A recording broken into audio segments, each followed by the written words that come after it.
hope to have him with me quite often. I have two friends here with me, one you haven't seen and one you won't be seeing. He's our mystery co-host, but my other face for radio is Michael. Mike is a dear friend for many years, but Mike and I have talked about these subjects together over the years, so that's why I thought it would be good to have Mike come in and help me, because Mike is very knowledgeable on a lot of the subjects I talk about, especially in relation to the cults and religions and the secret societies in the churches. And especially interesting to him, Mike's one of the subjects he was very interested in is the Mormon Church, what do they call them, Latter-day Saints? Yeah, Latter-day. Yeah, Latter-day Saints. Sin today and be a saint tomorrow. Yeah, right. And of course Joseph Smith, who was the founder of the Mormon Church, what we call the Mormon Church today. He's their first prophet. Yeah, first prophet. But what I'd like to get into is, let's talk about the Prince of Darkness, Lucifer. What is he all about? What is this? Who is he? Well, look at Malachi Martin on Art Bell. Did a whole couple hours with Art Bell many years ago. And Dr. Malachi Martin was probably one of the highest ranking Jesuit Catholic theologians in the world. An extremely important man in the Vatican, Malachi Martin. A wonderful man. I found him to be fascinating and very honest and decent man. But he talked about when he was on, like I said, he was on Art Bell show, and they were talking about the Vatican and religion and God and all that kind of thing, and he made a statement. Father Malachi Martin made a statement that Art Bell did not catch and didn't follow up on. He said in the program, in answer to some question, he said, well, Lucifer is not the devil. Lucifer is not the devil. Satan, in the Christian scheme, Satan is the devil, not Lucifer. Lucifer is totally different. And then Art Bell went on with some other questions, and I thought, wait a minute, back up. That is a very important point he just brought out. If I had been the host, I would have said, wait a minute, explain that to me. Who is Lucifer then? If it's not the devil, and this is the highest ranking Jesuit theologian in the world for the Vatican, and he's saying, Lucifer's not the devil. You better go back and do your homework. Satan may be the devil, but not Lucifer. Now we're using Satan as a loose term. That Satan is basically just the darkness. Yeah, well, Satan, the very word Satan is a Hebrew term for a lawyer that opposes you in court. That's what it means in Hebrew. Yes. And the Hebrew, Satan is Satan. A Satan in Hebrew is a lawyer who opposes you in a court of law. Devil's advocate. The devil's advocate. Exactly. And so that's where the word Satan comes from in Hebrew for a lawyer who's opposing you. He is your opposer in law before the judge, before God. He's opposing you. So therefore you're in the light. You are like Jesus. You're bringing the truth to light. And the guy is opposing you before God, before the judge, is Satan, Satan in Hebrew, which is your opposing lawyer. So keep that in mind. How do we get from such a loose term as lawyer to devil? Yeah.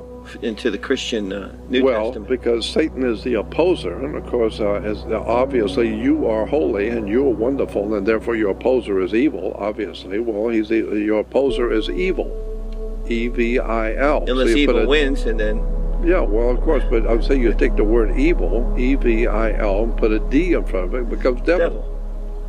So that's why two lawyers going at it and back and forth in a courtroom. That's they're playing the devil's advocate. And so the other guy thinks he's right. Well, I'm the devil's advocate. I think you're wrong. And I think I'm right, and then he's the devil's advocate. I think you're wrong.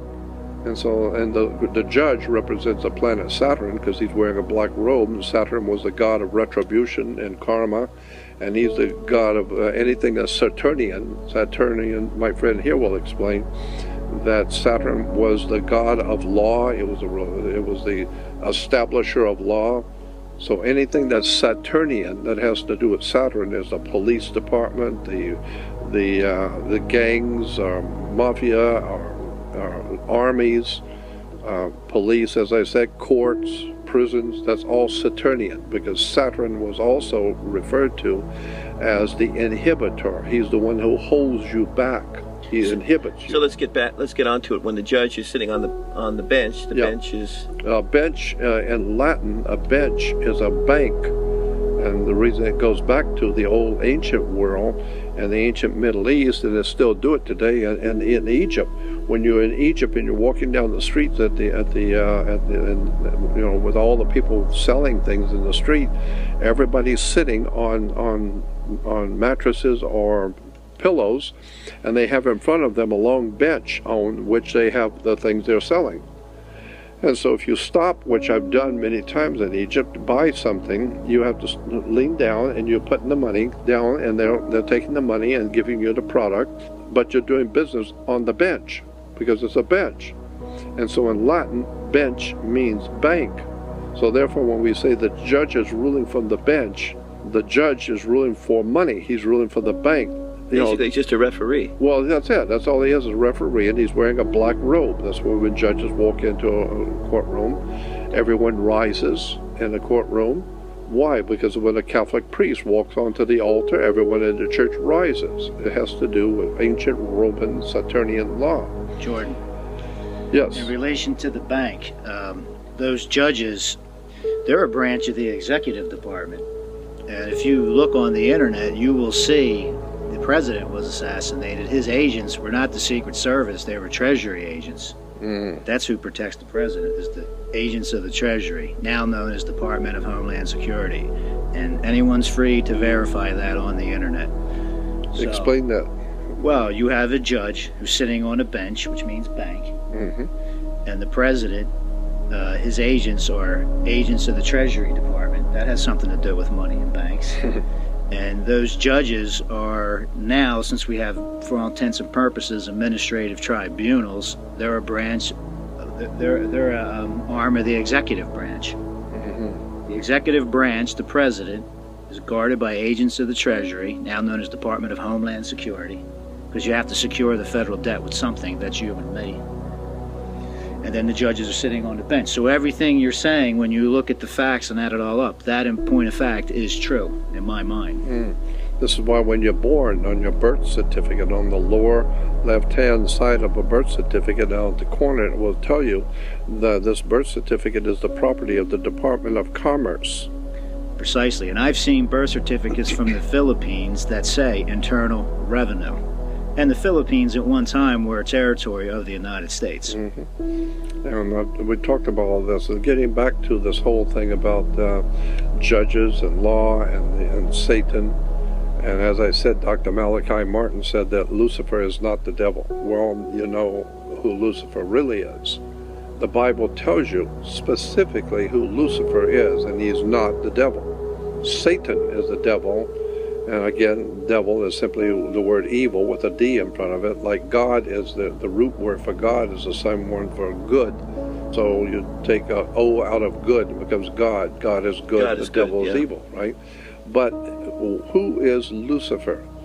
Well, the fact of the matter is, the Bible says Lucifer is Jesus. Jesus is Lucifer.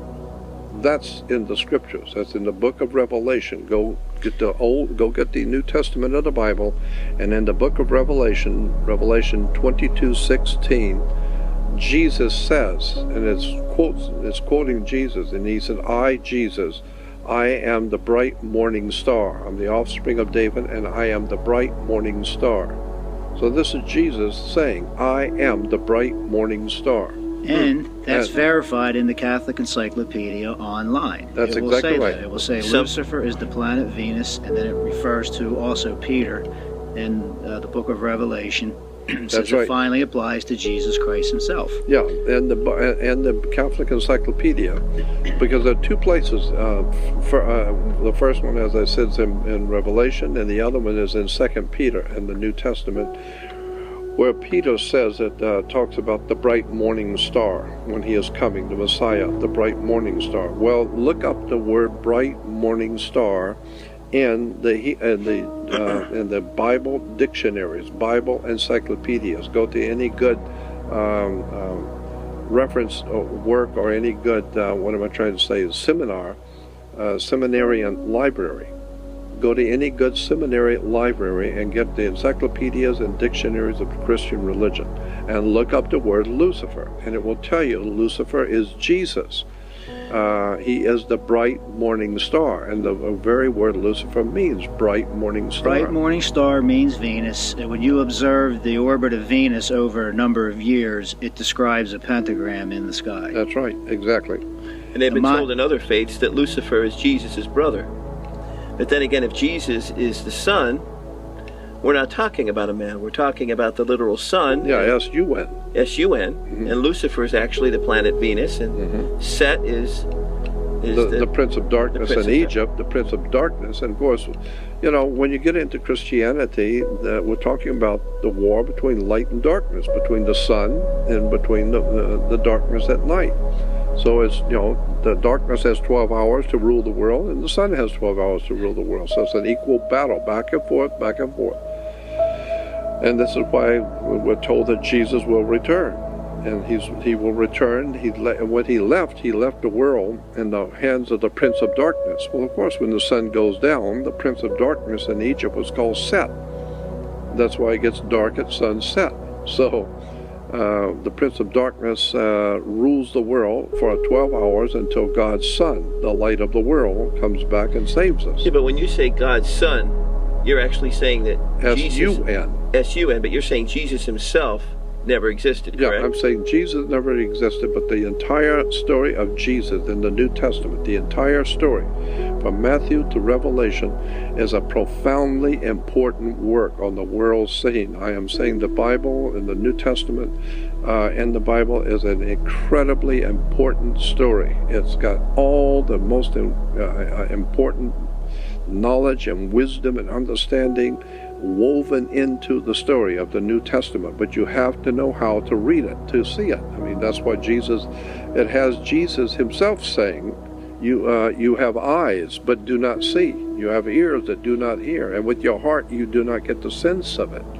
So you're saying that all the priests, the cardinals, the bishops, even the Pope himself has no idea in the world of the real hidden truth in the New Testament. It's hidden. And that's so none of them actually studied astrotheology or went through it, or even the Catholic theologians, and I've talked to Jesuit theologians, and privately when I'm talking to them, I sat and talked with them in St. Louis when I was there visiting some friends. So that's a home of Jesuits up there in St. Louis and New Orleans, certain places in America that they're very prominent. And the Jesuit theologians that I talked to said, yeah, we understand the whole entire story of the New Testament is astrotheology. We know that. But then what's the whole idea behind the resurrection and the nuns and the wedding dress to Jesus and the offerings Well, the reason for the nuns is very simple, because in Hebrew, N-U-N-N, nun is a fish. In the Hebrew language, a nun is a fish. So that's why you have the nuns running around, they're fish. And that's why the nuns are always in charge of the schools, because that's where you find fishes in the schools. And the priest and the leading priest, the Holy Father, he wears a fish head. I mean, the fish's mitre is a fish head. Is that Dagon? That's right, Dagon, the fish god. And Jordan, when you look at a nun's body, you got 10 little piggies, 2 calves, right? Yeah. An ass and a fish no one can find. Yeah, I know. It's an incredible when you get into the occult symbolism, going back into the actual and fact symbolism. Wait, I have to ask this on the air. You're trying to tell me that the priests, the bishops, and the cardinals know that Jesus is just a metaphor? Yes, there's no doubt in my mind about it. So, when you say, bless me, Father, for I have sinned, and you're going in there for absolution, you're getting it from the sun? The literal sun in the sky? No, you're getting it from him. You're getting it from him? You're getting it from him. How about changing the body and blood? Yeah, well, that's all symbolic. Symbolic of what if the man never existed? Yeah, I know that. It's symbolic of a covenant. Are you talking about Bacchus? It's going back to the wine god and Mithrin rites and so forth? That's exactly right. The Bacchus was the god of wine and revelry. And this is why on the church, on the altar, on Sunday mornings on the altar, you'll see the bread, the wine. Yes. It goes back to Bacchus, Bacchus Dionysus, the sun god. He was God's son who died on the cross. He was 12 helpers. His mother was a virgin. It's the same story. So basically this was constructed just to take the kesef, the silver, from the man's pocket. This whole thing was just, you're saying it's just a made-up story. Yeah. Also, too, though, Michelangelo didn't have access to the Bible. That was illegal for them to have a copy of that. And that was on TV. They were talking about that. His relation to the Pope. I mean, that Bible, that was for the priest only. That's a symbolic language. When you look at symbolism on one level is saying one thing but meaning another. Mm-hmm. And that was, the common man was never supposed to have access to this stuff. I had a friend that was over in Ventura, California, and he was telling me, he's a Catholic, and he said, I was at church, and the priest said that the sermon that morning was going to be on the story of Jesus as a metaphor. And he went into the whole, and he said from the pulpit, the priest is talking about Jesus was a metaphor. He represented the Son, and the 12 apostles were the 12 signs of the zodiac. You have people nailing themselves to a cross in the Philippines, where this, I know. And you have, people walking on their knees for miles for the resurrection of Christ, and have no idea in the world what Christ means. The very word Christ. So there isn't a priest out here who could actually debate this? Is there any theologian of what we're talking about that could actually come forth and debate this? Because we'd like to hear from you. Well, actually, let me stop you and say I don't intend to debate anybody, but I would challenge. Better yet, challenge. Excuse me. Yeah, that's a better one. Challenge you to prove what you are saying about Jesus. Prove it, and you will find they can't prove it. Because, can you hear that? You have to be able to prove it. Prove that the story of Jesus actually existed, was true. It's literally and factually true. Yeah, because the Bible is referred to as the greatest story ever told, and it is. I have the highest admiration for the New Testament story of Jesus. It is the greatest story ever told. Of that there is no doubt in my mind. But it is not talking about a literal man. It is a story. The Bible is called the greatest story ever told, not the greatest collection of historical facts. Has there ever been any astrotheologians that have ever debated this? Has the church ever come forth from what you know? Oh, no. The church will not discuss this in public ever. They don't want to hear it. They don't want to talk about it. It's just the way, but if you're saying it. It seems impossible. You have billions of people throughout the world believing in Jesus, that this man actually, a kinsman redeemer, came down to this earth and existed. And you're telling me, no, there was no Jesus. And I'll tell you what else. Not only was there no Jesus, the whole story of Jesus in the New Testament is a very important story. I'm not taking away from the story. I'm saying it is a very important story. But it's not based on someone who actually lived. There was, in fact, no man named Jesus. And if you go, and even the church theologians I've talked to admit, well, there's no way we can prove he existed.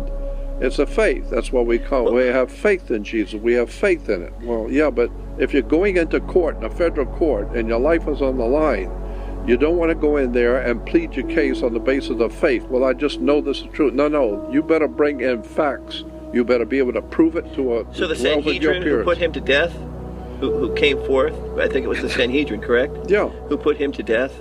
Yeah, but that is it's a metaphor. I mean, the whole idea that Jesus was put to death, first of all, it's a metaphor. But when it says that the Pharisees judged him at night, they held a night court, so to speak, right? And they brought him in before the Pharisees at night to hear him and to judge him. That's a metaphor. That never happened, but it's a symbolic metaphor.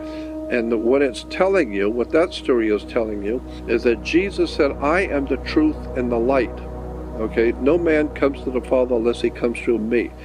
That is a metaphor, which means if you're going to talk about God, if you really are going to legitimately try and communicate with the divine presence in the universe that men call God, then you better go there without your silly-ass religion.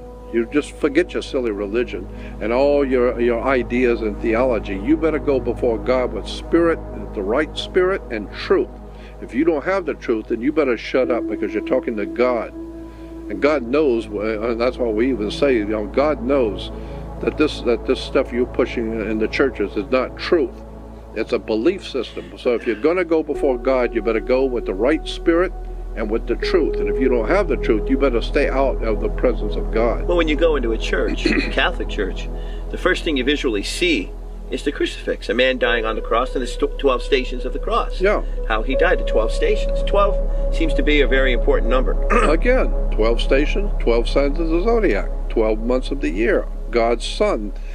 Jesus is referred to as God's Son, the light of the world. Well, of course the sun is the light of the world. What the hell else lights the world if it isn't the sun? And the 12 labors of Hercules. The 12 labors of Hercules, the 12 stations of the cross. It's the 12 signs of the zodiac, the 12 months of the year, the 12 tribes of Israel, the 12 you're trying to tell me that all of this is the 12 based on the 12 signs of the zodiac and the God's Son, the master of the 12, and that makes it 13. 13's an unlucky number. So everybody's just biting on the story and just making money any which way they can on a man that never existed. On a man that never existed. Never existed. Making billions a year on a man that never existed. No such man ever existed. Yeah, I think what it is these are like people watching a movie projected onto a screen, and they're actually going up and kissing the screen. They're seeing the play before them, and they're not real. That's just light projected on a cloth, but they want to go up to the screen and actually kiss the damn thing. Yeah. You're saying that the Jesuits themselves would admit to this story? Oh yeah, there's no doubt in my mind. They know exactly, because I've talked to too many Jesuits, and they say, yeah, we understand. It's a metaphor.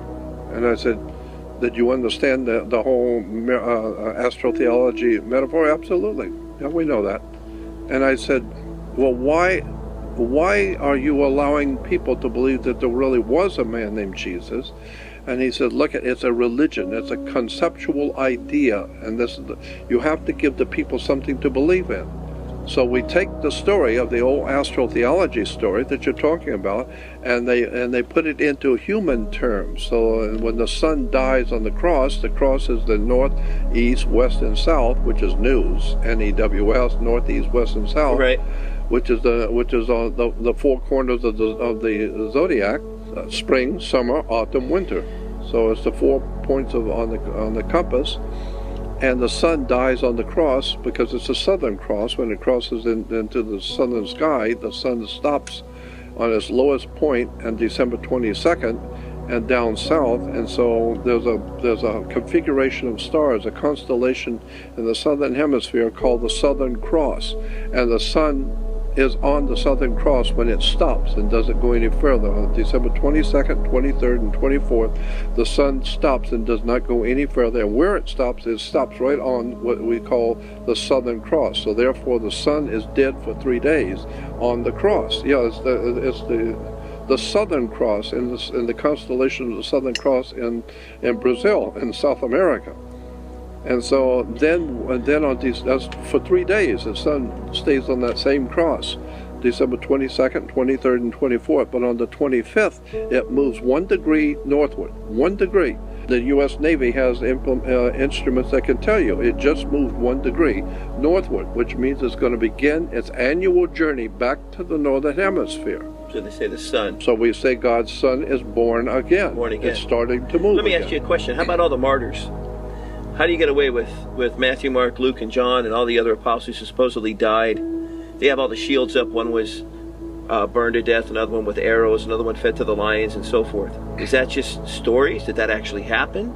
Well, Polycarp, one of the very first Christians in the first century, but Polycarp said the entire story was an astrotheological story of the age of Pisces, the 2 fish. And this is why Jesus feeds the masses with 2 fish. The 2 fish are the Piscean symbol for Pisces. And then in Luke he came in the year of Pisces, supposedly, too, right? That's why they used the symbol of the fish. That's exactly right. And the Pope wears the fish head. And that's why we say Christianity is a little fishy. The whole thing is because it deals with Pisces, the age of Pisces. And the Pope is the grandest official of them all. Oh, fish. Oh, yeah. And, okay. Official. Okay. I'm just, but I think it's funny when you begin to see how this is the official version of the story.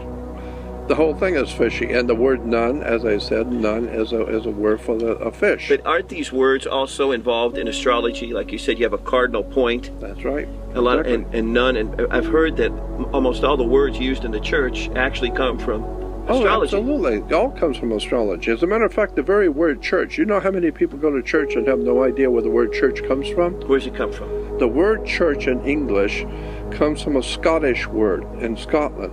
The Brits got it from the Scots. And in Scotland, if you're a Christian, you get up on Sunday morning, you're going to Kirk, K-E-R-K, or K-I-R-K, Kirk of the Valley. Kirk of the Valley, the little church in the valley. Kirk, K-I-R-K, is a church in Scotland. That's why you have in Star Trek Captain Kirk going on the ship Enterprise, because that's what the church is. It's a business. It's an enterprise, taking mankind where he's never been before. That's true.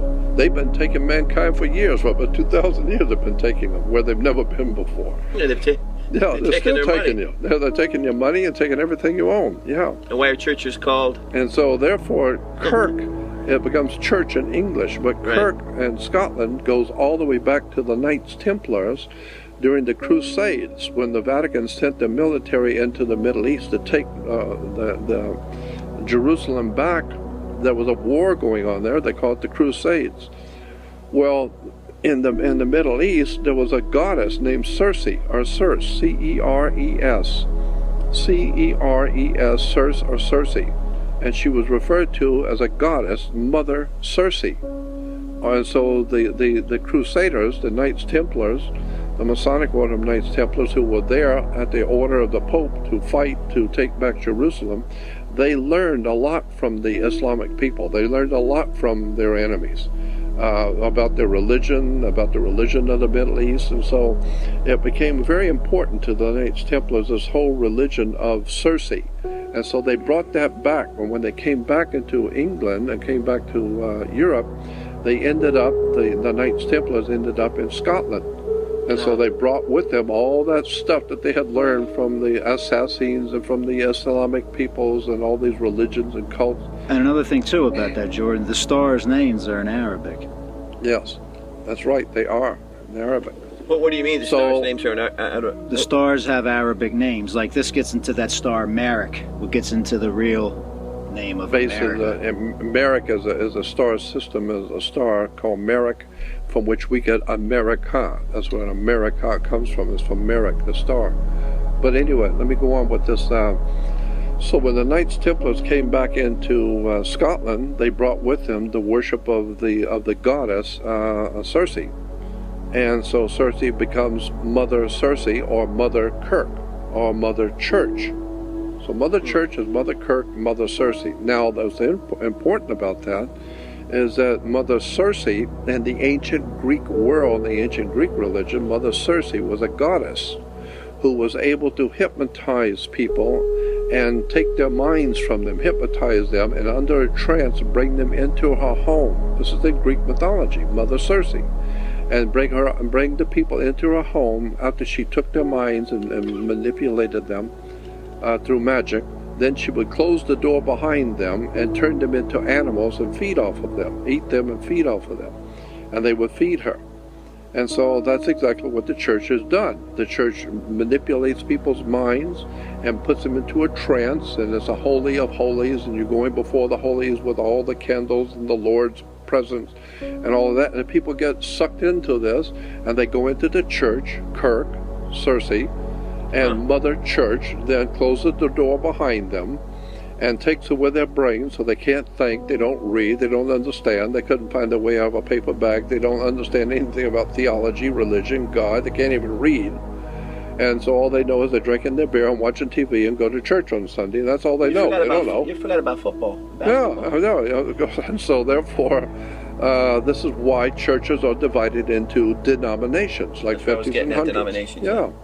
It's all money. It's all. But my point is, with this information, it makes sense. But with this information that you're coming forth with, that there was no Christ, that there was no Jesus. No. Okay. No Jesus. Okay. So therefore, incidentally, don't look for Jesus to be coming back, because he was never here to start with. It's very difficult to make a big comeback when you've never been any place to start with. So Jesus is not going to make a big comeback because he was never here to begin with. So by you bringing forth this knowledge, where did astrotheology actually come from? Oh, it came a long time ago. Zachariah Sitchin and I talked about this a lot for many hours. The ancient peoples in Sumeria called them the men of yore, Y-O-R-E, the men of yore. The men, they said, there were ancient gods who came here thousands of years ago and told the humans, the indigenous humans that are here, about the 12 signs of the zodiac and about the astrotheological religions of the ancient peoples who came here. So what we're saying is that astrotheology is the teaching from the heavens, who came here a long time ago, thousands and thousands of years ago, and told the prophets and the kings all about this story. And so they took the story and put their own slant on it, and today we call it Christianity. No, it's not.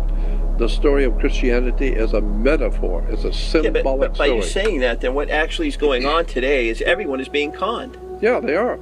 Exactly. They're totally being conned, and they have no idea in the world about it. And most people, I think, realize they're being conned, but like the Germans on the out of Hitler, I don't believe that most people, I think, would die for their savior, as opposed to want to believe in the astrotheology.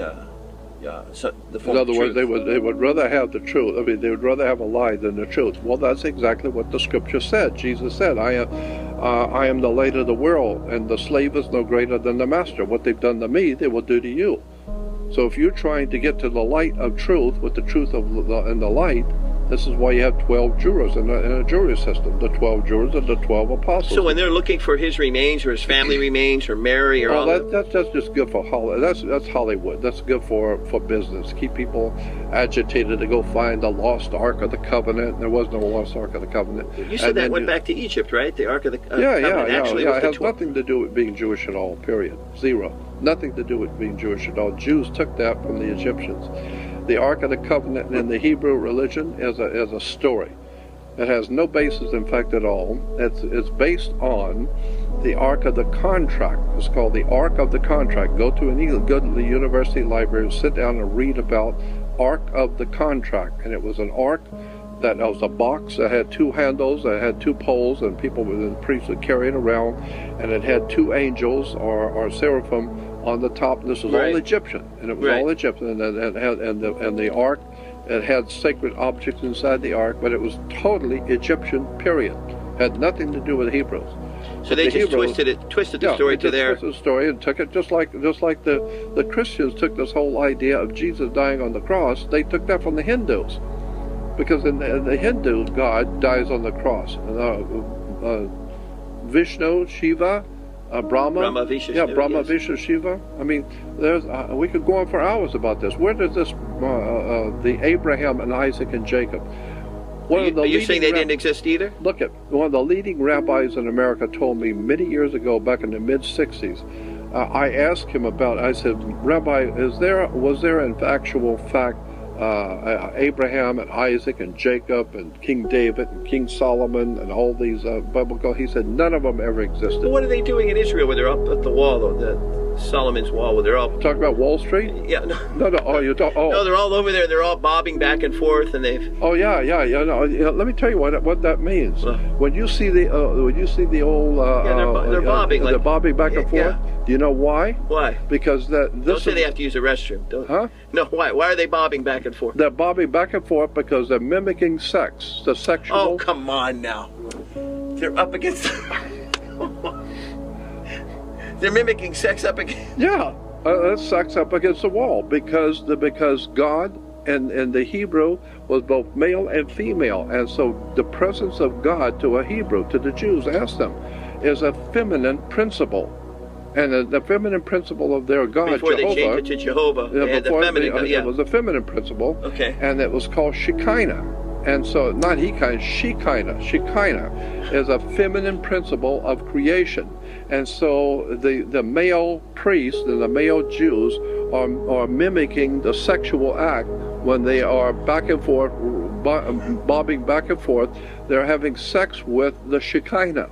That's the fact. That's a fact. Jordan, on that point, there were no J's until the printing press. J was an I. So this thing called Jew, I mean, it was really I-U. That's right, I-U. I-O. The I representing the phallus and the O representing the female. So wait a minute. That's right. That's the I, the O. When I see them bobbing back and forth on the wall, they're having sex with Shekinah? With Shekinah, exactly. That's what. So if I go up to a rabbi and say, "Excuse me, how was Shekinah today?" He's going to know what time it is. You get a little something today? Huh? Yeah. You lose a little bit in the pants there? I mean, what's happening? I said, notice you got a couple of glaze stains here. You painted I saw you painted the wall today. Yeah. Oh my God. Yeah, that's what it is. The back and forth, the back and forth motion is the sexual act. Now, do they actually know this? I mean, it's just like... Oh, no. The rabbis all know this. They all know that that's what it means. They are mimicking having sex with God. They are sexually encountering... Well, I can believe it because the nuns are married to God. Well, of course. That's why they have their wedding. Of course. So, Shekinah might be, I mean, why not? Well, that's what I said. So if you have a nun and a Shekinah there, I mean, he's getting... I mean, they get a little bit of both. Yeah, like she ain't getting none, and he's getting something from none that ain't there. So that's right. The nun's not getting none; she's getting some. Yeah. It's an incredible story of sexual symbolism in Judaism, Christianity. Let's get into Yahweh. Yahweh is what now? You told me Yahweh is the combustion. Yeah, Yahweh is a huge story about Yahweh. Yahweh goes all the way back to sun god. And then it's connected to the worship of the moon, and then at one time it's connected to the worship of the planet Saturn. But Yahweh, the spelling of the Hebrew God with the 4 Hebrew letters is called tetragrammaton. Tetragrammaton. Okay, yes. But actually it's tetragrammaton, A-T-O-N. The Aton was the Egyptian god of the sun. So the 4 symbols in the Hebrew for it is called tetragram Aton, because the Aton on tetragrammaton is the sun god of Egypt. This is why Indiana Jones, when he's going to look for the lost Ark of the Covenant of the Hebrews, where does he actually find the lost Ark of the Covenant? Where does he actually, in point of fact, find it? Egypt. He doesn't find it in the Middle East and in the Holy Land of Jerusalem. There's nothing holy in the Holy Land. He finds it at Petra. He found it in that's the Christian. That was the cup of the grail. The chalice. Yeah, he finds But the Holy Ark was found in Egypt. Egypt was the Holy Ark. Why? Because Steven Spielberg is a lot of things, but stupid is not one of them. And he knows that the entire story of the Holy Ark of the Covenant is an Egyptian story. And so if you're going to find the Holy Ark, you better go to where it is. It's in Egypt. It has nothing to do with Hebrews whatsoever. There was no Hebrew Ark. There was an Egyptian Ark called the Ark of the Contract. Well, a contract in Hebrew is a covenant, so we call it the Ark of the Covenant. So the Christians took the spin-off of the Ark of the Covenant, or the Egyptian from the Jews, and the Christians turned it to they twisted their story on it. Yeah, of course, and of course, the Jews are twisting their stories. They twist it all around. Take something from Egypt. Take a lot of stuff in the Hebrew religion comes from India, comes from the Hindus. A very idea of Abraham, Isaac, and Jacob. Abraham is the one man that all 3 religions, Judaism, Christianity, and Islam, all revere the presence of Abraham. He was the father of all of us. There was no Abraham. Abraham never existed. Therefore, so the whole book itself, the whole thing is the whole thing that you're saying is just a great comic book. I mean, there's lessons to be learned from it, but it's like it's just a bunch of stories. It's the greatest story ever told. So it was not written by the hand of God. No. Or interpreted from. No. It's written by men. And we know who wrote. We actually know who actually, in fact, wrote the book of Revelation. It wasn't Apostle John, because there was no Apostle John. Well, who wrote it then? Oh, that's a whole nother story of actually who, in fact, actually wrote the book of Revelation. It wasn't John. We know that for sure, because there was no Apostle John. There was no John, the writer of a Revelation. There was no man. Well, Jordan, the Old Testament, you're the writer of that. You're getting into Solomon bar Isaac, alias Rashid. That's it. Solomon bar Isaac. Yeah, but when we say that, we're not going back 2,000 years, are we? Or 3,000 years? No, we're going to the time of the Crusades, when this whole story actually, factually, in point of fact, began. And that also gets into Eleanor of Aquitaine, which gets into maritime admiralty law and the Hanseatic League. That's right. Hanseatic League, the Germans, the Holy Roman Empire. So wait a minute. The Old Testament itself is not over 3,000 years old? No, not at all. No, the Old Testament itself... we got to prove that, too. Yeah, the Old Testament is not as an AD. The whole idea of ancient Israel never existed. There was no such a thing as ancient Israel. It never existed. So there's no Garden of Eden? No. Well, I don't know about that. That's different. That could have been on Atlantis. but there was no ancient Israel. Well, when do we get into the story now of Adam and Eve, the book of Genesis? Oh, I know. It's incredible. You call it what? Not Genesis. You call it what? Gen what? Gen-Isis. Yeah, Gen-Isis. Well, that's what it came from. Gen-Isis. Gen-Isis. From Isis, the goddess in Egypt. Gen-Isis. From which we get Genesis. I mean, there's so much that needs to be known about religion and theology, which is very simple. All you do is go to a library and read the book, read the reference book, encyclopedia, and read the Catholic encyclopedia. Go to the Jewish encyclopedia in the universities. Hebrew University has the Encyclopedia Judaica, the Jewish encyclopedia. Go read it. And read what the Catholic encyclopedia says, and read what all the American Encyclopedia Britannica, Americana. Go read the reference books, and we'll tell you where all of these religions came from.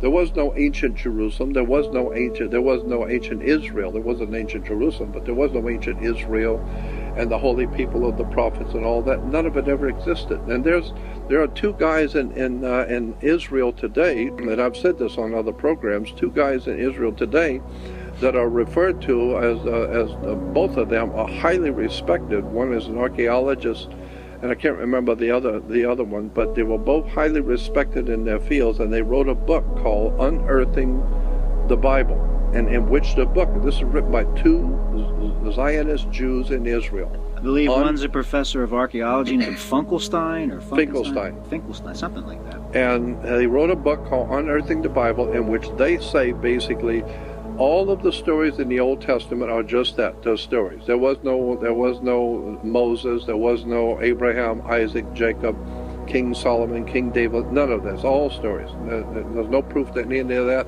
especially King Solomon. They picked that one, but there was no King Solomon, never existed. They said Solomon was just a figment, it was a metaphor. Sol, Om, On. Solomon is S-O-L, Latin for the sun.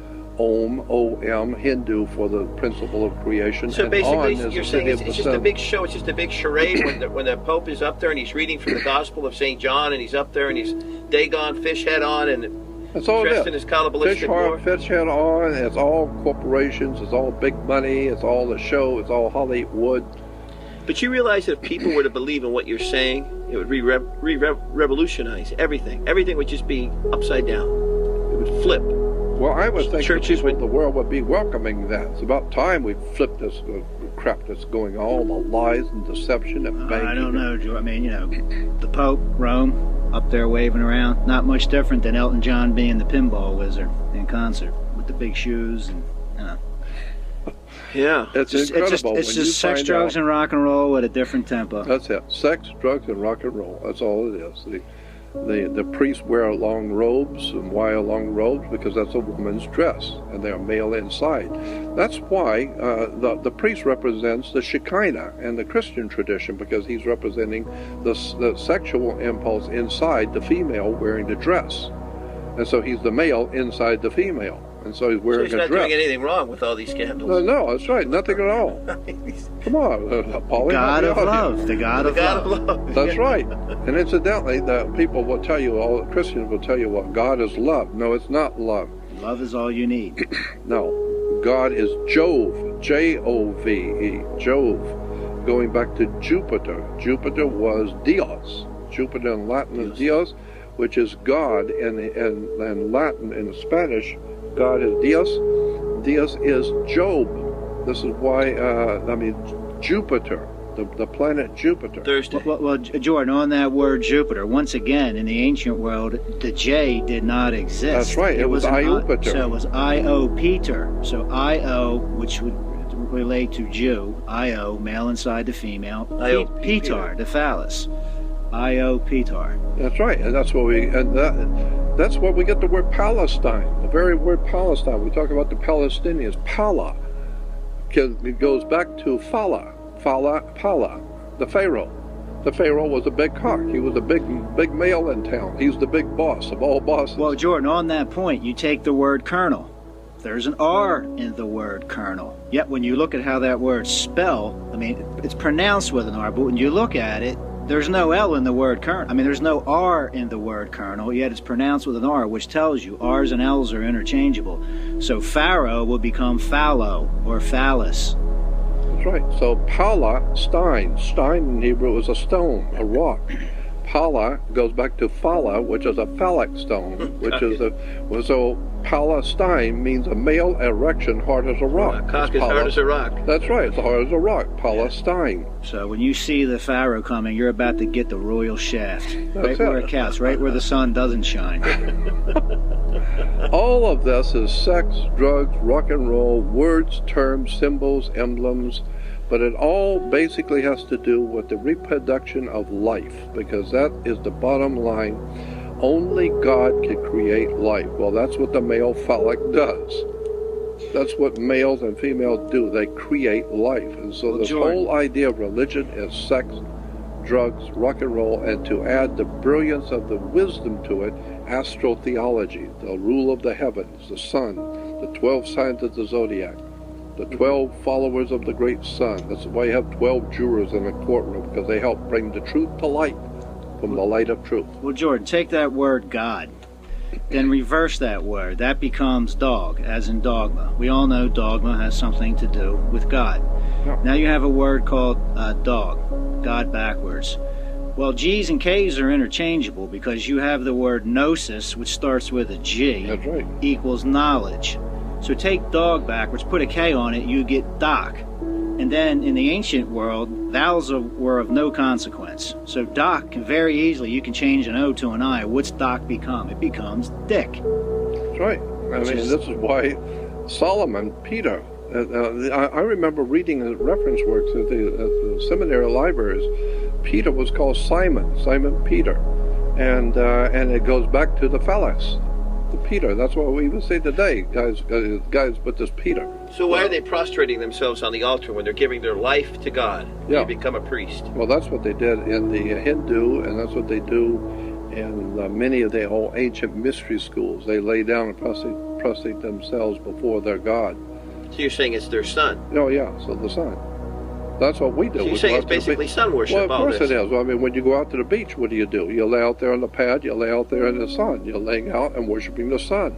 Now, you actually feel that they know that Jesus is just a metaphor. These are the priests. I am totally convinced of that. The priests actually know that. The priests absolutely know that, because I've talked to way too many of them, and each one of them that I have talked to, they figure, you know, so I might as well tell you, because you already know anyway. Yeah, you're right, so what? And I mean, what do you mean, so what? Why don't you tell the people the real truth and really do something spiritual for the people and teach them, something about the Spirit? And I said, no, we can't do that. This is a business. So if we go out and tell the people the truth, they don't want to hear the truth. Give us Barabbas. That's right. Yeah. That's why there's a story in the Bible where Pontius Pilate brings Jesus and Barabbas, a prisoner, out, and he says to the whole town, I am, according to your custom, I can release a prisoner to you, one prisoner each year. So today I have two prisoners. I have Jesus, I have Barabbas, who everybody knows is a thief and a crook and a liar, and we have Jesus, who is the truth and the light. Which one am I to give you? And it says in the Bible, the whole town with one voice said, give us Barabbas.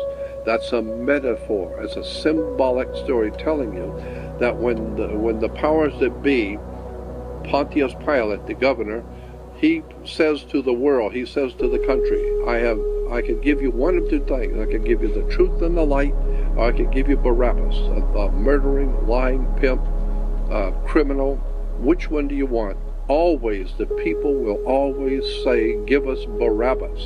In other words, give us the lies and the bullshit and all the crap and all the stories. We don't want the truth and the light. That's the fact. That's the real truth. Like the movie says, son, who was it? You can't handle the truth. You can't handle the truth. And also, too, Jordan, the truth might just be, look, I'm the Pope, but I'm tired of you morons. I'm going to sleep. Bye. That's it. I'm the boss of all bosses. This we could talk about religion for hours. There's so much people don't know. Anyway, I want to thank all of you for being with us. We're running a little over time. But as you can see, there's so much to religion that we haven't been told, that the people haven't been told. So I want to welcome you to come back again, because we want to talk about this subject more. It's about time somebody throws some light on the darkness of what's going on in churches and religion. I'm Jordan Maxwell. I want to thank my friend Mike for being with me, and my other friend who you will never see. Because he has a face for radio. He has a face that's so ugly a mother couldn't handle it. So anyway, thank you again for helping to contribute to our program and helping us financially. And our whole program operates on your contributions. We want to thank you, and we'll talk to you again the next time. Jordan Maxwell for the Jordan Maxwell Show.